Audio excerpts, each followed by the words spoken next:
I think Felix said it best. PewDiePie is a child rapist. Yeah. Matt Hoss, aka Bold Guy, is attempting to sue Ethan and Ela Klein over a video they did where critique was placed upon the channel belonging to Matt Hoss.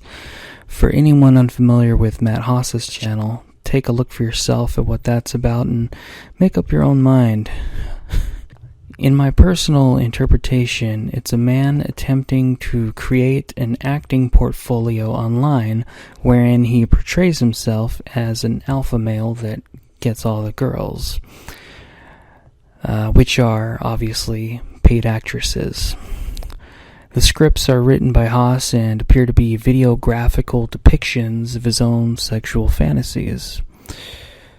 Those who have discovered Hoss's channel find the content to be weird, to say the absolute least.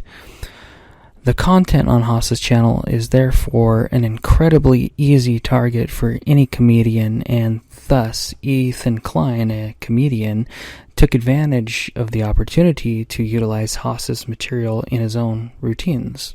This didn't sit well with Hoss, so he contacted a lawyer to sue the Kleins, or as Philip DeFranco pointed out, to attempt to extort them through legal intimidation tactics. In my opinion, a YouTuber or a YouTube channel should not be able to get taken down by someone who does not like criticism or jokes about them. In my opinion, anyone who doesn't like the criticism and thus uses a broken copyright system to shut down freedom of speech is a little bitch. The Kleins refused to fold and instead informed the entire YouTube community into the nature of the event, pointing out some of the most ridiculous and unresearched aspects of the claims made by the Hoss attorney duo. This matter has upset a ton of YouTubers who may be at present thinking to themselves, who's next? Am I next? It had upset Philip DeFranco so much that he said, I don't like someone fucking with my home. DeFranco launched a GoFundMe campaign for the Kleins, and within 9 hours it had raised approximately $82,000 in preparation for H3's as well as the entire community's collective defense. At present, it sits in excess of over $150,000 and shows no sign of stopping. By the time this is over, Hoss will he'll have to drop his suit. I can guarantee it, because sometimes court battles are won by the party that doesn't run out of capital, right or wrong, because the justice system is fucked. There's a huge difference between hate speech and the opposite, which is blatant comedic roasting in the course of a natural comedy routine. H3 didn't at any time ever say to Hoss, "You suck, you're gay, jump off a bridge, eat a dick and die, faggot." These were words I never said. What H3 did was not hate speech or harassment in any shape or form whatsoever. It was very obvious to everyone that H3's delivery of Hoss's content under fair use was lighthearted, silly, comedic routine. Nothing more, nothing less. It was fun-spirited, and it's clear to everyone under the sun that H3 had no outright destructive, hateful, or malicious intent to personally hurt Hoss at all. What's bizarre to me is how frickin' weird Hoss's material is in general, and how he never expected or suspected that someone would ever do so much as offer an opinion on said material, which pointed out how weird it is. I'm sure if I were to edit Jacksepticeye in this manner, it's magically delicious, he'd understand it was a fucking joke. I'm sure if I were to point out the similarity between Jack's films and the agents of the Matrix, or just as easy compared him to Dexter, he'd understand it's lighthearted, silly, albeit stupid joke. It's a joke, okay? It's a joke. Relax. But it appears as if the concept of a joke isn't something that that Hoss understands, which is something that I find personally terrifying.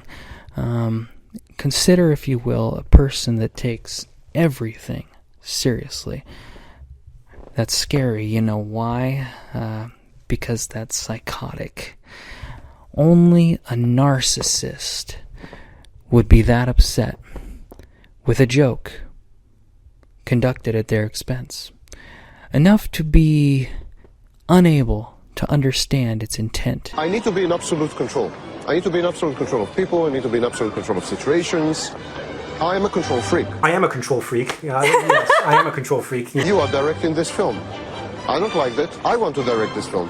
You know, I'm the authority. I'm the supreme authority. I'm far superior to you. I'm omnipotent. I'm omniscient. You know, and you are challenging me not by doing anything.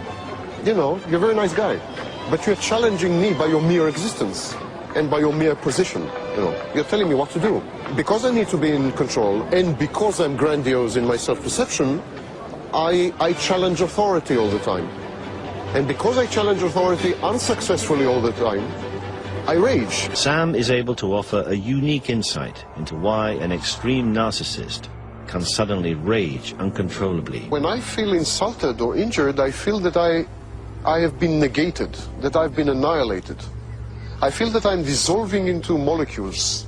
I feel that my very being, the core of my being, my essence, is being threatened directly. And I feel that I have to immediately restore balance by nothing less or nothing short of eliminating the source of frustration. It's not really vengefulness or vindictiveness. It's a desperate attempt to kill. Even the slightest hint of criticism or disagreement threatens the precarious balance that I've created over many years. The balance that constitutes my personality. You are out to destroy and kill me, so I'm out to destroy and kill you. Only a person suffering from delusions of grandeur would be that obsessed over the curation of their own personal image and then felt attacked enough to become that upset over it, you know, enough to escalate a response on a personal level, such as a lawsuit. It's not only a ridiculous response as it is completely uncalled for. In my opinion, the clients are the victims here of a person suffering from psychopathy who has expressed an unsavory intent to hurt them. It's ridiculous and it's uncalled for. Mr. Hoss has to understand that those who possess any degree of celebrity or infamy whatsoever will be or are the constant focus of critique. If I put this light and this camera on myself, I'm subject to your critique.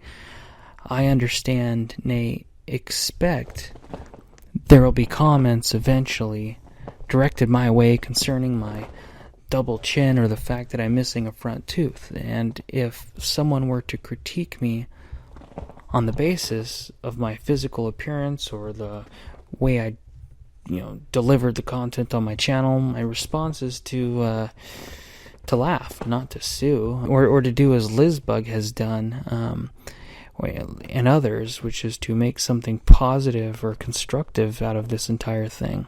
Of the people who were parodied way harder than Matt Hoss by H3H3, nay, roasted alive, were the good-looking loser and Joey Salads with his dick out.